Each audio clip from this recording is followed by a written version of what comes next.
Congolaises, Congolais, chers compatriotes, il y a 6 ans, je prenais congé de mes responsabilités en tant que président de la République, chef de l'État. Et fait inédit dans notre pays, en près de 60 ans d'indépendance. J'ai passé pacifiquement la main à un nouveau chef d'État. Depuis lors, je m'étais imposé un strict devoir de réserve, y compris quand j'ai fait l'objet, directement ou par mes proches interposés, de provocations, de déni de droit, d'humiliation, d'imputations dommageables et d'autres multiples atteintes à ma dignité. D'abord, parce que je suis convaincu que le temps est le meilleur allié de la vérité, un antidote lent mais puissant contre le venin du mensonge et de la délation.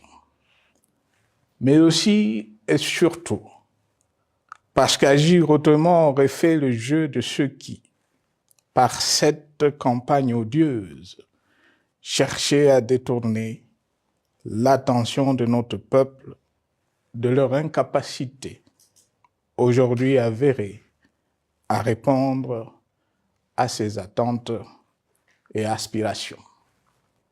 J'ai enfin décidé de briser ce long silence, de sortir de ma réserve et de m'adresser à vous parce que l'enjeu est de taille. Il est même existentiel.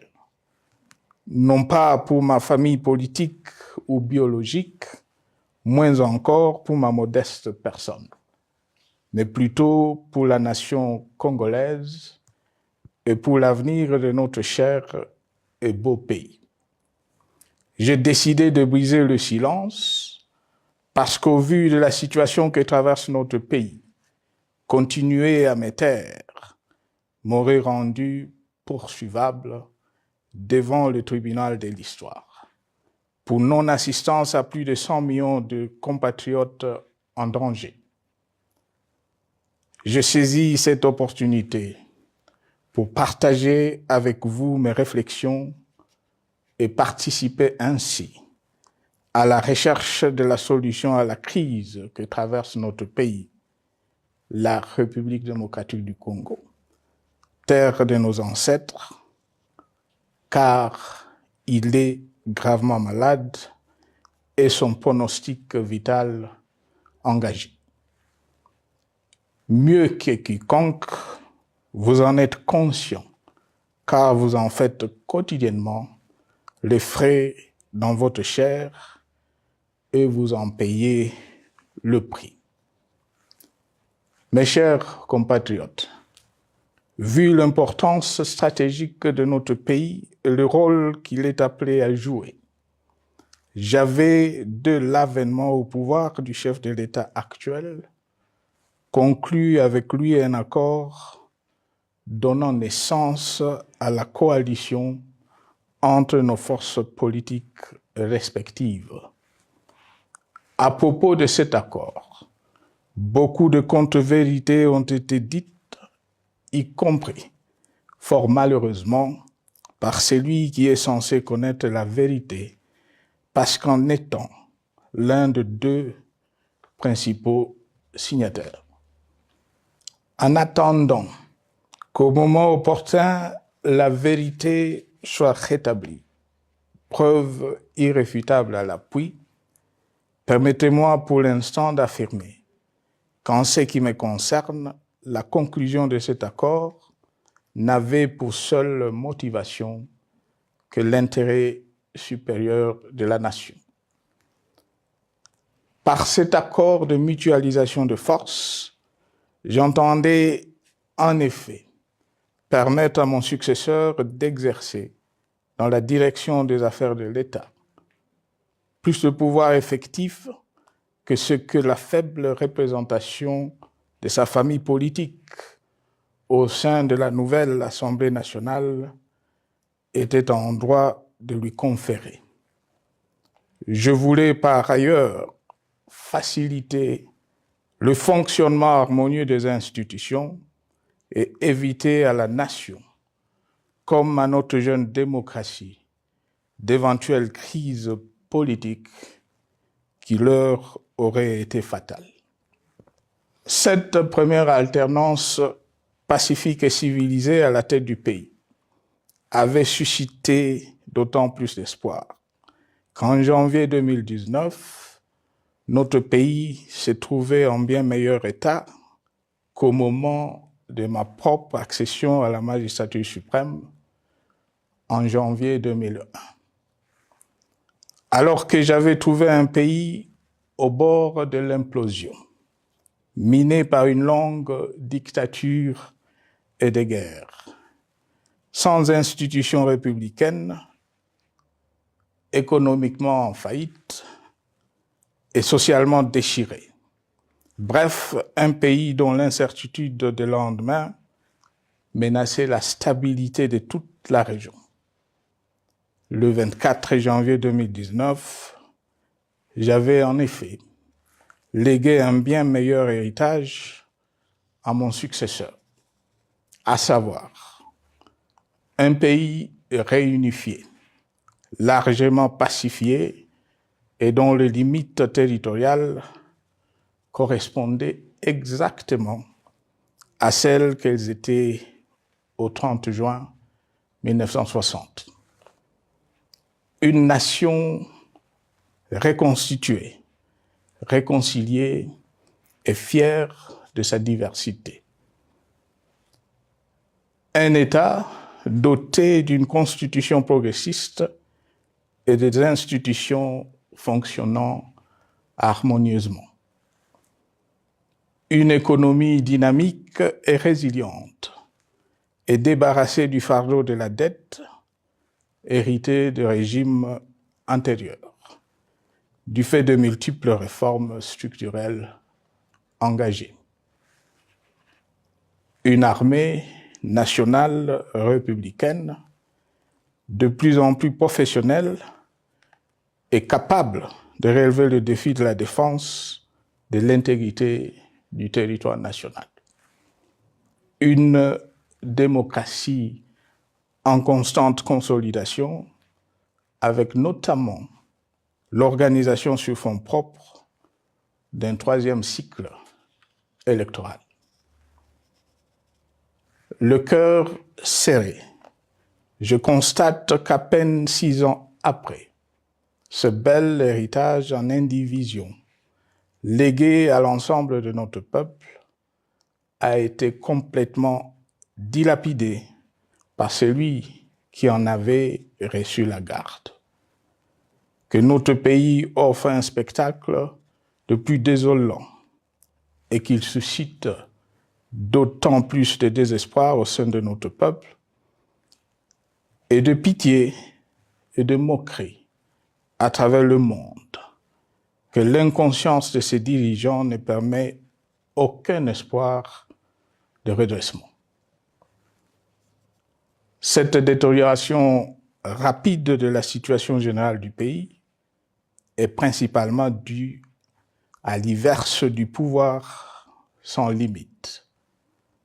Le nouveau dirigeant s'illustre en effet par une série de remises en cause, reniements et violations intentionnelles de la Constitution, avec en toile de fond la volonté irrésistible de concentrer tout le pouvoir entre les mains d'un seul homme, au mépris du pacte qui cimentait la cohésion de notre peuple. Le premier acte de remise en question de ce pacte républicain, véritable socle de stabilité et de cohésion nationale, a consisté à violer délibérément la Constitution et les lois pertinentes lors du premier remaniement de la Cour constitutionnelle par le président de la République. La violation de ce texte juridique, fondement de tout état de droit, pour de simples raisons de confort politique est devenue depuis lors une marque distinctive de la gouvernance de notre pays. Dans le même esprit, en décembre 2020, il fut organisé un coup d'État institutionnel à la suite du renversement en pleine mandature d'une majorité parlementaire, pourtant dévolue par le peuple souverain, ainsi que le gouvernement qui en était issu. S'en sont ainsi suivis la nomination illégale de membres de la Commission électorale nationale indépendante, ainsi que le simulacre des élections de décembre 2023, organisées en violation du cadre juridique et de normes internationales pertinentes, qui, par une ampleur sans précédent de la fraude, ont amplifié l'illégitimité des institutions et de leurs animateurs. Le coup de grâce a été donné par l'annonce du projet de changement de la Constitution, un projet dont la réalisation liquiderait totalement le consensus national de Sun City. Les conséquences négatives de cette gouvernance non orthodoxe sont pour le moins stupéfiantes. Le pays est ainsi devenu un espace de non-droit. La République a cessé d'être démocratique et la volonté du chef de l'État tient désormais lieu de loi suprême, supplantant la Constitution et les lois. En revanche, érigé en politique du gouvernement, le populisme et la démagogie, le mensonge et l'arrogance, la discrimination et la stigmatisation de certaines composantes de notre peuple, l'institutionnalisation du tribalisme et du népotisme, l'opposition de communautés nationales les unes aux autres, le discours de haine et l'injustice ainsi que l'impunité ont d'autant plus aisément détruit la cohésion nationale et le vivre ensemble que l'opulence outrancière et le non-respect de la parole donnée sont les maîtres mots de la classe politique au pouvoir. Ce qui a rendu le pays fragile et donc vulnérable. Plus grave, le repli identitaire, dangereux pour l'édification de toute nation, a refait surface, avec ses vieux démons dont l'intolérance et la division est circonstance aggravante. Cela est non seulement toléré et impuni, mais aussi et surtout véhiculé et financé par les tenants du pouvoir. Face à cette dérive, le Parlement a abdiqué de sa mission constitutionnelle de contre-pouvoir. Il a ainsi cessé d'être le temple de la démocratie, le lieu par excellence de l'expression législative et la volonté du souverain primaire, pour ne plus être qu'une chambre d'enregistrement de la volonté d'une seule personne. Quant à la justice, garante constitutionnelle des libertés publiques et du socle de valeurs, qui structure notre identité et forge notre unité, elle a complètement démissionné de ses responsabilités, se laissant ouvertement instrumentalisée à des fins politiques. Elle n'est donc plus qu'un instrument d'oppression d'une dictature qui tente désespérément de survivre à contre-courant de l'histoire, par la terreur et l'imposition de la pensée unique. Rôle peu louable, qu'elle partage avec les milices tribales, ainsi que la police et le service de renseignement, eux aussi détournés de leur noble mission de protection des citoyens et de sécurisation de l'État. Sur le plan économique, la situation est de plus inquiétante. Malgré l'augmentation des recettes publiques, essentiellement due à l'arrivée à maturité de toutes les réformes courageusement votées de 2002 à 2018, notamment le nouveau code minier, forestier, des hydrocarbures, des assurances et de la sous-traitance, et un niveau d'aide financière accru de la part des institutions de Bretton Woods. Aucun investissement n'a été réalisé pour doter le pays d'infrastructures modernes, soutenir de réformes structurelles et stimuler la croissance. Par contre, l'inflation et la dépréciation monétaire, jadis vaincues, sont de retour. La corruption et le détournement de deniers publics ont atteint un niveau inédit. Et l'endettement public que nous avions maîtrisé de 2010 a de nouveau grimpé en flèche, dépassant la barre des 10 milliards de dollars et suscitant des inquiétudes légitimes quant à la solvabilité à moyen et long terme du pays. Les conséquences sur le plan social sont aussi dramatiques. Aggravation du chômage, accumulation des arriérés des salaires des agents de l'État, baisse drastique du niveau de vie de la population et recrudescence du banditisme urbain, de l'exode rural et de la famine dans un nombre croissant de provinces. Les Congolais sont désormais en proie à une véritable angoisse existentielle. Parmi les victimes résignées de ce gâchis se trouve en bonne place notre jeunesse, qui a été pourtant de tout le combat démocratique et qui a beaucoup cru aux vertus de l'alternance pacifique. Aujourd'hui, sans repère ni perspective sérieuse du lendemain, et se sont abandonnés, laissés à la merci des entrepreneurs de conflits et de vendeurs d'illusions de tous bords. Rien de ce qui lui a été promis depuis 6 ans n'a été réalisé. À cette jeunesse désabusée, comme à l'ensemble de notre peuple, nous tenons à donner une assurance.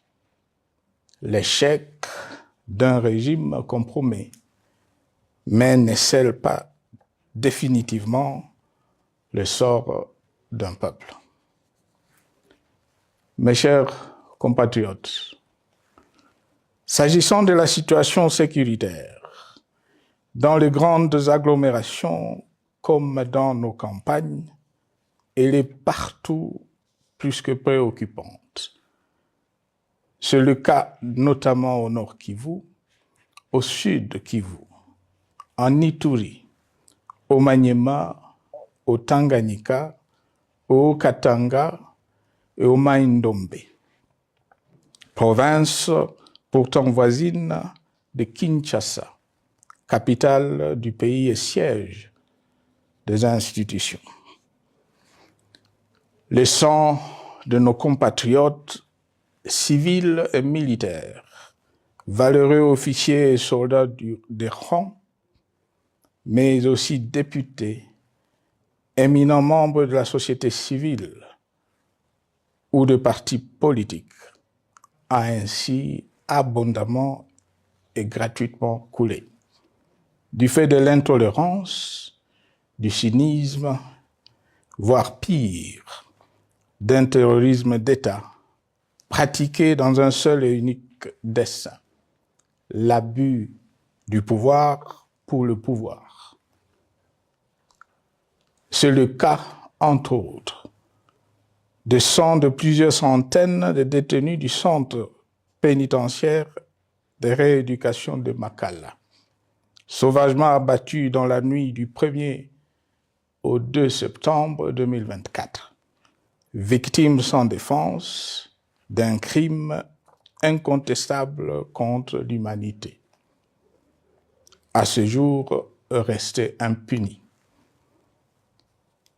Il en est de même de membres de la secte mystico-religieuse Wazalendo de Goma, de jeunes de la Junafek à Lubumbashi et du massacre des adeptes de l'église Mbidi à Kilwa.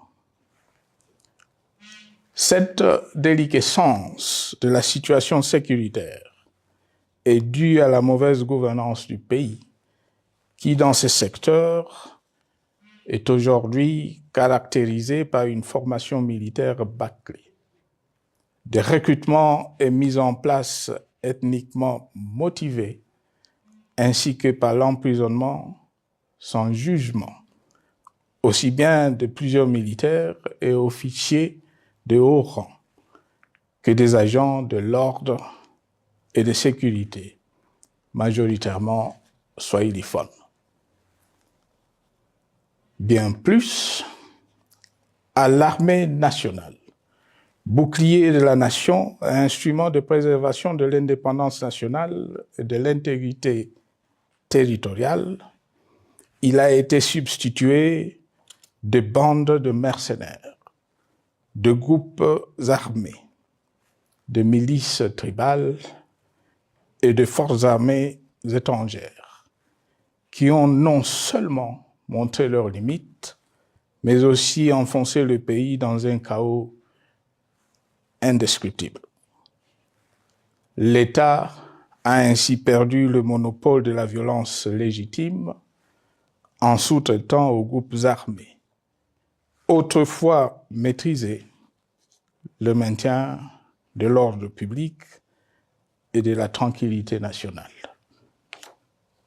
Et comme si cela ne suffisait pas, l'armée nationale est vilipendée, conspuée et tournée en dérision par les autorités qui n'assument jamais rien alors qu'elles sont censées veiller à sa consolidation et à sa respectabilité. Pour les avoir formés, commandés et conduits au front, je connais nos soldats, boucs émissaires aujourd'hui de toutes les contre-performances enregistrées sur les champs de bataille. Ils ne sont pourtant pas intrinsèquement moins bons, moins nationalistes et moins loyaux. Ce qui a changé entre-temps, c'est la qualité du commandement et de leur prise en charge. Au niveau régional, le gouvernement a levé l'option désastreuse de se détourner de deux principaux instruments internationaux qui étaient à la base de l'architecture régionale de paix et de sécurité, laquelle avait permis la stabilité régionale que le président actuel avait trouvée lors de son accession au pouvoir, à savoir le pacte sur la sécurité, la stabilité et le développement dans la région de Grand Lac et l'accord cadre pour la paix, la sécurité et la coopération pour la République démocratique du Congo et la région. Plus grave encore, en faisant de forces négatives, les FDLR, ainsi que des centaines de groupes armés congolais, des supplétifs des forces armées de la République démocratique du Congo, le gouvernement a ouvert la voie à la régionalisation du conflit, avec des conséquences inévitables sur la stabilité de la région. Mes chers compatriotes, alors que sur le plan institutionnel, politique, économique et social, les fondamentaux avaient été établis et que le pays avait été placé sur la rampe de lancement, prêt à décoller. Nous voici, hélas, en un temps record, soit 6 ans, de nouveau à la case départ. Celle d'un État failli, divisé, désintégré, au bord de l'implosion, inscrit en bonne place au palmarès de pays pauvres, le plus corrompu et très endetté. En atteste tout le rapport tant du Conseil de sécurité des Nations Unies que ceux sur l'indice de développement humain et sur la pauvreté. La crise qui déchire notre pays est donc profonde et multidimensionnelle. Sa solution doit être nécessairement globale. Toute autre approche n'a donc aucune chance de conduire à une paix durable. Bien plus, le Congo est intemporel. Il n'appartient pas à tel ou tel régime politique, ce dernier étant par définition rotatif et donc passager en démocratie. Il appartient plutôt au peuple congolais dans sa grande diversité. Ce qui est vrai du Congo l'est aussi des immenses ressources du sol et du sous-sol dont il regorge et qui sont essentielles à la croissance et au développement à l'échelle internationale. Que tous, au pays comme à travers le monde, en tiennent compte et qu'ils inscrivent leurs projets dans une perspective qui privilégie l'intérêt du Congo et des Congolais, plutôt que celui de ceux qui, à un moment ou à un autre, dirigent le pays. Cela étant, pour sauver le Congo, les griefs légitimes du peuple congolais contre le régime en place ne peuvent être éludés. Ils doivent plutôt être pris en compte. La dictature doit prendre fin et la démocratie, tout comme la bonne gouvernance économique et sociale, doivent être restaurées. Car, comme en témoigne l'histoire, il ne peut y avoir de solution sécuritaire définitive sans solution politique sincère. Sinon, il y aura de nouvelles vagues de convulsions politiques, de troubles à la paix, d'insécurité, d'instabilité institutionnelle, de conflits armés et de guerres civiles. Perspective qu'en toute responsabilité, nous, Congolais, ne pouvons plus nous permettre.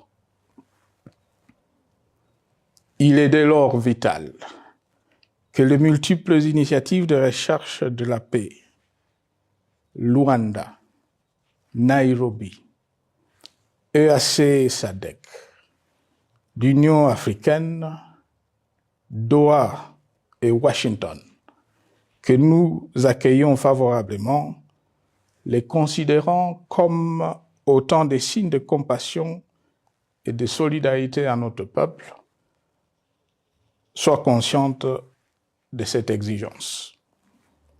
Qu'elles accordent aux Congolais à la fois maîtres de leur destin et premières victimes de cette crise la place centrale qui leur revient de droit, aussi bien dans le diagnostic du mal dont souffre le pays que dans la prescription du traitement dont il a besoin pour en guérir définitivement. Il convient de noter à ce sujet que le gouvernement de Kinshasa s'est enfin résolu à se mettre autour d'une même table avec l'AFC M23 depuis plusieurs semaines à Doha, même si, bizarrement, il continue à considérer comme un crime le fait que les autres Congolais se parlent entre eux. C'est le lieu pour moi de saluer la démarche des évêques de la CENCO et de l'ECC, qui a le mérite de n'exclure du débat aucun sujet, ni aucun de nos compatriotes. Sans être parfaite, cette initiative conjointe des Églises mérite le soutien et, si nécessaire, des enrichissements de la part de notre peuple. Mes chers compatriotes, une fois n'étant pas coutume, il convient de dénoncer la falsification de l'histoire par ceux dont le jeu pervers dans l'opposition naguère, comme aujourd'hui au pouvoir, a consisté et consiste encore à calomnier, à diffamer, à diaboliser et à diviser pour gagner et régner, à se défausser sur les autres pour justifier leur contre-performance, quelles qu'en soient les conséquences sur la cohésion nationale ou en termes de vies humaines injustement brisées ou perdues. Une preuve, s'il en fallait encore, vient de nous en être donnée une fois de plus. Il y a quelques jours, en effet, suite à une simple rumeur de la rue ou des réseaux sociaux sur ma prétendue présence à Goma, où je veux me rendre dans les prochains jours, comme annoncé par ailleurs, le régime en place à Kinshasa a pris des décisions arbitraires avec une légèreté déconcertante qui témoigne du recul spectaculaire de la démocratie. Mieux que quiconque, vous savez que pour moi, le Congo est la priorité absolue, que sa souveraineté et son intégrité territoriale ne sont pas négociables, que mon engagement pour la démocratie, la cohésion nationale, la paix et la stabilité n'est pas un slogan creux, et que le respect de la Constitution et des lois du pays, autant que celui de la parole donnée, sont sacrés. Militaire, j'ai juré de défendre la patrie jusqu'au sacrifice suprême. Hier au pouvoir, aujourd'hui en dehors du pouvoir, je demeure plus que jamais fidèle à ce serment. En ce moment où le pays est de nouveau divisé, appelé par le destin, j'ai le devoir d'œuvrer à la recherche de la paix et de contribuer à la reconstruction de notre pays qui se meurt. C'est dans cet esprit que j'ai choisi ce moment pour exprimer ma sympathie à l'endroit de toutes les victimes du conflit en cours, de réconforter et marquer ma solidarité avec la population de la partie orientale. Vous, qui êtes abandonnés par le pouvoir central, qui semble avoir pris le parti de vous punir, entre autres, en déconnectant les institutions financières du réseau bancaire national, et en restreignant le mouvement de personnes et de biens. Ces décisions et bien d'autres vous asphyxient et rendent votre vie plus précaire que jamais. J'en appelle aux uns et aux autres, en particulier au gouvernement, d'humaniser les conditions de vie de nos compatriotes de cette partie du territoire national. Ils ont droit à la vie, à la scolarisation de leurs enfants et aux autres conditions du bien-être. En entendant le rétablissement de l'autorité de l'État sur toute l'étendue du territoire national, j'invite les tenants du pouvoir à protéger la population. De même, l'armée, la justice, les autres structures en charge de l'ordre et de la sécurité doivent être véritablement au service de la population et répondre à ses aspirations. Mes chers compatriotes, de par mon expérience dans des situations similaires, le patriotisme et l'humanisme ont guidé le processus de règlement de conflits et ont porté de fruits dans le passé, aussi bien sur les champs de bataille que sur celui de négociation ou du dialogue.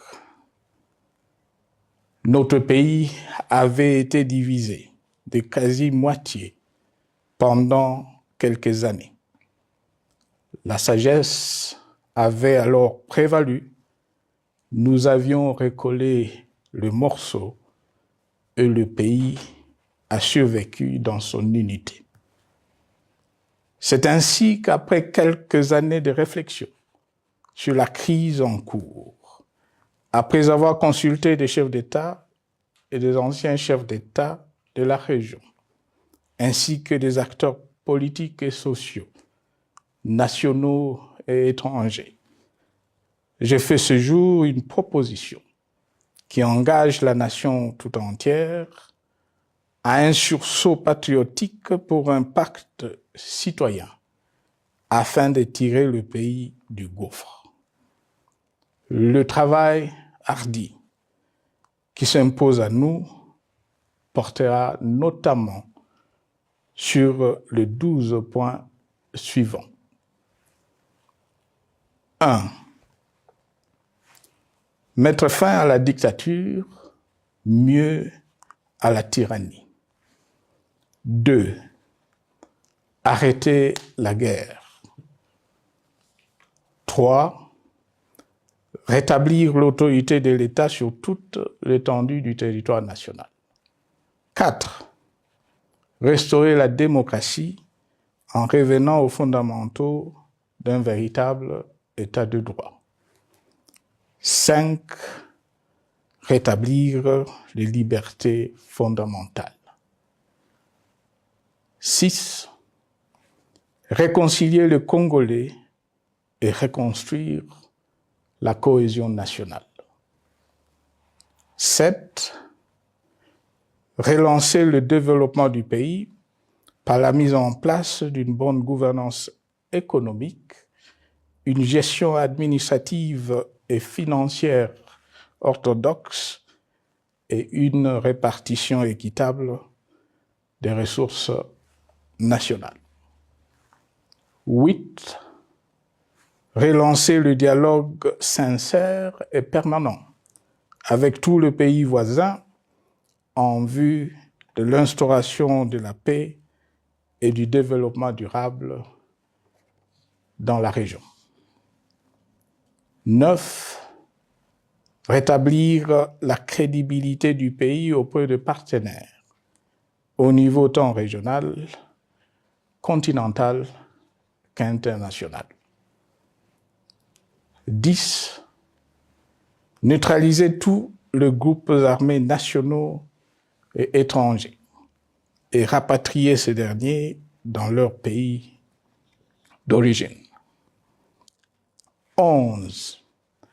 Mettre définitivement fin au recours et à l'utilisation de mercenaires, conformément à la Convention de l'Union africaine sur l'élimination du mercenariat en Afrique du 3 juillet 1977 et à la résolution des Nations Unies du 4 décembre 1989 portant sur la Convention internationale contre le recrutement, l'utilisation, le financement et l'instruction de mercenaires et rapatrier sans condition ceux qui sont déjà déployés sur le sol congolais. 12. Ordonner le retrait sans délai de toutes les troupes étrangères du territoire national.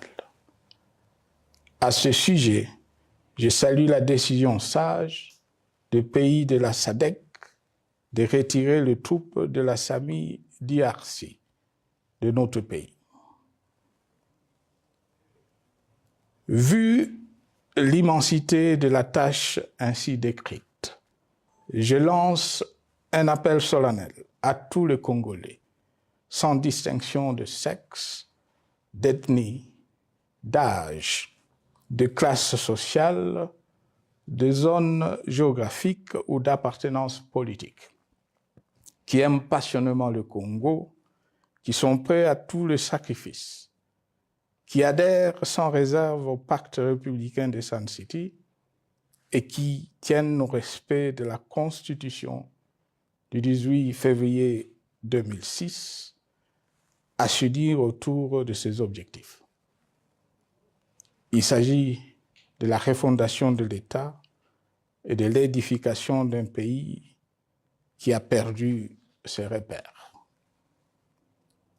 Mobilisons-nous et mettons à profit tous les moyens à notre disposition pour restaurer l'unité nationale, sauver le Congo et préserver son indépendance.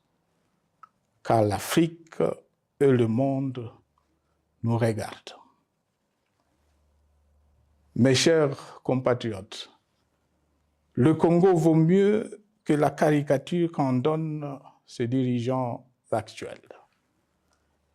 Le Congo mérite mieux que cette politique extérieure faite de jérémiades et de mendicité. J'ai donc la ferme conviction que le peuple congolais est capable, aujourd'hui comme en 1960, de vaincre le démon de la division, qu'il est capable aujourd'hui, comme au cours de la décennie 90, de vaincre la tyrannie et la tentation du pouvoir absolu. Qu'il est capable aujourd'hui, comme en 2003, de prendre le dessus sur ce qui nous divise et de mettre fin à la violence armée qui oppose ses enfants. Pour y parvenir, chacun doit jouer sa partition. Je m'engage à jouer la mienne. Que Dieu bénisse la République démocratique du Congo, qu'il bénisse individuellement chacun de vous. Je vous remercie.